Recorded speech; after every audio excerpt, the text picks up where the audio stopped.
પર અધર્મ, અન્યાય અને અસુરોનો અતિભાર વધી ગયો હતો. અસુરો મનુષ્યો, ઋષિઓ અને દેવતાઓ પર અત્યાચાર કરતા હતા. પૃથ્વી માતા ખૂબ જ વ્યાકુળ થઈને ગાય સ્વરૂપ ધારણ કરી દેવતાઓ પાસે ગઈ. તમામ દેવતાઓ પૃથ્વીને લઈને ભગવાન વિષ્ણુ પાસે ગયા. વિષ્ણુએ આશ્વાસન આપ્યું કે હું જલ્દી જ મનુષ્ય સ્વરૂપે અવતાર લઈને પૃથ્વીનું ભારણ ઉતારીશ. કંસનો આતંક. તે સમયે મથુરામાં ઉગ્રસેનનો પુત્ર કંસ રાજા હતો. તે ખૂબ જ શક્તિશાળી, નિર્દય અને ક્રૂર સ્વભાવનો હતો. પોતાની બહેન દેવકીને તે બહુ પ્રેમ કરતો. દેવકીનું લગ્ન યદુકુળના મહાન પુરુષ વસુદેવ સાથે થયું. લગ્ન બાદ કંસ પોતે રથ હાંકીને દેવકી અને વસુદેવને સસરાળે છોડી રહ્યો હતો.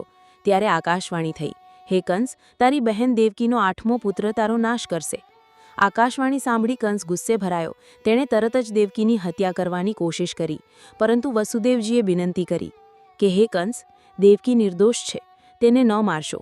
જે સંતાન જન્મશે તેને હું તમને સોંપી દઈશ.